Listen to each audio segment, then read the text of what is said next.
I love you forever. Yan ang mga huling kataga na sinabi sa akin ni Nel bago niya ako iwan. Hindi ko yan makakalimutan. Masakit pero kailangan tanggapin na hanggang doon na lang ang kwento naming dalawa. Si Nel, yung kaisa-isa kong naging last BF na sobra kong magmahal sa akin. Ako kasi yung tipo ng babae na ayaw ko na pinagbabawalan ako sa mga bagay na gusto kong gawin. Ayaw ko na pinapakailaman niya ako dahil para sa akin ay sino ba siya para pagbawalan ako.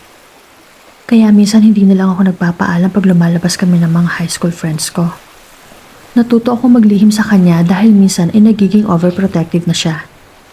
Pero kahit na ganon ay ipinakita pa din niya sa akin na kaya niya akong unawain. Na kaya niya akong mahalin kahit pa punong-puno ng red flags ang pagkatao ko. Lumipas ang 7 buwan, sumubok ako maghanap ng bagong mamahalin. Sumali ako sa mga lesbian groups upang maghanap ng pwedeng maging kaibigan. May namit ako doon, si Ash. Nadala ako sa mga sweet words ni Ash, kaya kahit 1 month pa lang kami nag-uusap ay napapayag niya na agad ako na magkita kami. Nag-meet kami sa isang food chain na bubuyog. Napaka-gentleman niya. Medyo naalala ko tuloy si Nel dahil ganun-ganun si Nel sa akin dati. Sa isip-isip ko, +10 na siya sa akin dahil sa pagiging gentleman niya. Pagkatapos namin kumain ay dumiretso kami sa isang hotel na may kulay na dilaw at pula. Habang naglalakad kami papunta doon ay nakita ko si Nel sa kabilang side ng kalsada. Nakatayo at nakatingin sa akin. Mukha siyang malungkot. Hindi ko alam kung namamalikmata lang ba ako dahil pagdaan ng isang jeep ay siya rin namang nawala si Nel sa paningin ko. Hinayaan ko na lang ito at tuluyan na kami pumasok sa naturang hotel. Doon ay agad na may nangyari sa amin ni Ash. Masaya ako habang ginagawa namin yun dahil akala ko magiging masaya na ulit ang love life ko. Nang matapos kami ay agad akong napagod. Hanggang sa bigla na ako nakatulog. Nagising lang ako dahil sa pagring ng telepono. Tinatanong na ako ng staff ng hotel kung mag-i-extend pa daw ba ako. Agad ko namang sinabi na hindi na. Nagtingin-tingin ako sa paligid. Hindi ko makita si Ash. Tinanong ko sa staff kung nakita ba nila yung kasama ko. Sabi nito ay nagpaalam daw sa kanila at sinabi na may bibilin lang. Nang maibaba ko ng telepono ay agad kong tinungo ang lamesa kung saan ko nilapag ang aking bag. Kukunin ko sana ang cellphone ko para i-chat si Ash. Sa kasamaang palad ay hindi ko na ito makita. Pati ang wallet ko wala na rin. Napaupo ako at nag-isip. Pinagnakawan ba ako ni Ash? Kung may bibili lang siya, ba't kailangan niyang kunin ang cellphone at wallet ko? At saka asa na ba siya? Ano bang bibili niya? Ba't di ba siya bumabalik? Muli akong tinawagan ng staff upang ipaalala na malapit nang matapos ang oras ko. Kahit nalutang ay nagmadali na din ako nag-asikaso para makalabas ng hotel. Tulala ako naglakad pa uwi. Naiinis ako sa sarili ko na hinayaan kong galawin ako ng isang magnanakaw, ng isang manloloko. Ang tanga ko sa part na hindi ko man lang napansin na nagpanggap lang pala siya na mabait para pagnakawan at babuyin ako. Pilit ko mang pigilan na tumulo ang mga luha ko ay hindi ko na nagawa. Yung excitement na naramdaman ko bago kami magkita ay napalitan ng galit, ng puot. Halos isumpa ko na si Ash dahil sa ginawa niya sa akin. Ipinangako ko sa sarili ko na hindi na ako muli maghahanap ng karelasyon online. Naging aral para sa akin na nangyari. Lumipas ang ilang buwan, okay na ako. Nakalimutan ko na ang mga nangyari. May namit na naman ako and this time, friend siya ng friend ko. Lestin, si Rain. Naging chatmates kami ni Rain hanggang sa unti-unti na ako na-fall sa kanya.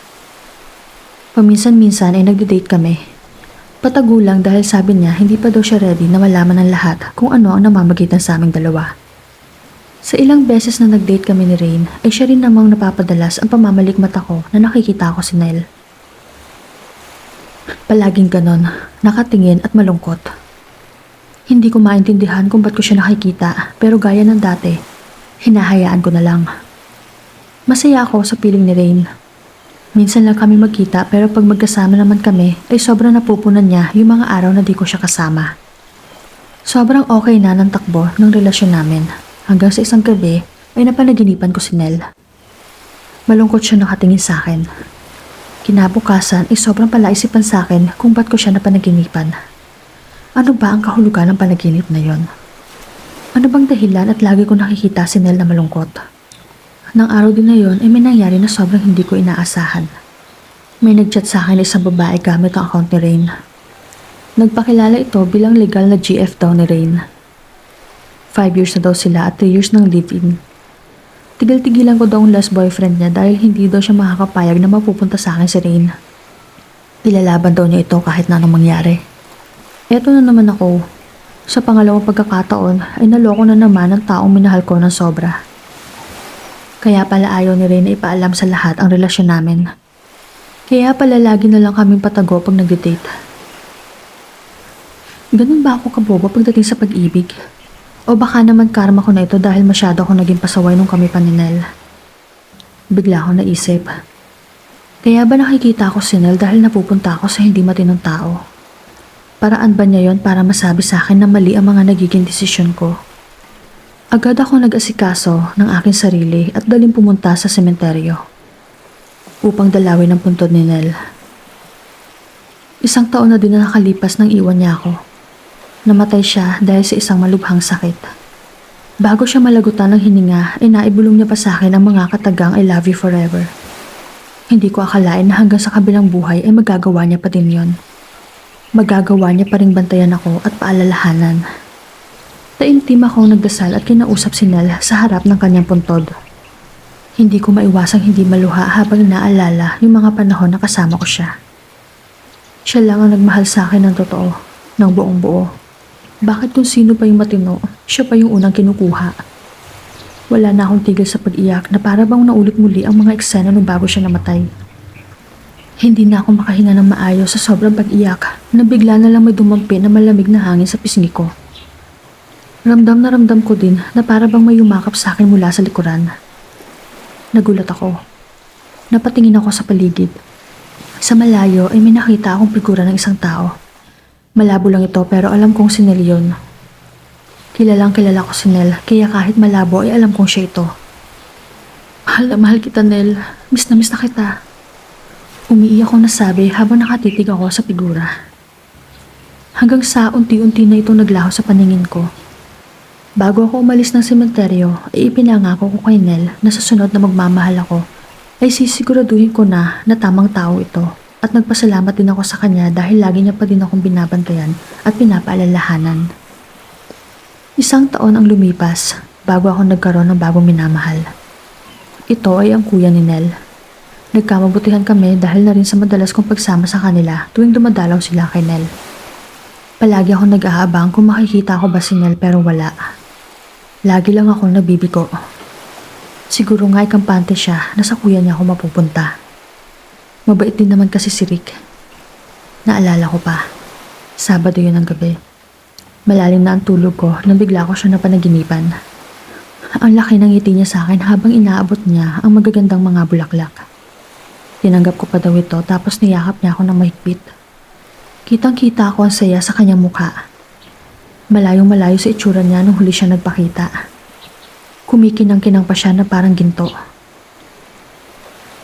Nang magising ako kinaumagahan ay naluha ako. Masaya ako dahil alam kong masaya na siya kung nasan man siya ngayon.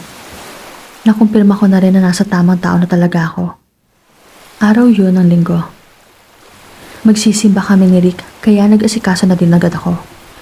Nang matapos ang misa ay sinabihan ako ni Rick na didiretso kami sa bahay nila. May kaunti daw na salo-salo. Tinanong ko siya kung anong meron. Malalaman ko daw pagdating namin doon. Nang makarating kami sa kanila ay andun din ang pamilya ko at bumungad sa akin ng malaking tarpaulin na may nakasulat na Will You Marry Me? Pagharap ko kay Rick ay nakaluhod na ito at may hawak-hawak na singsing. Para pa akong namalikmata na naman dahil bigla akong nakita sa mukha ni Rick si Nel. Saglit lang. Pagkurap ko ng aking mata ay siya ding balik ng mukha ni Rick. Masaya kong tinanggap ang proposal ni Rick. Buong pamilya namin ay masaya ng mga oras na yon. At alam kong masaya din si Nel para sa amin ang kapatid niya. Sa ngayon po ay may baby girl na kami ni Rick. Kuhang-kuha ng baby namin yung dimples ni Nel.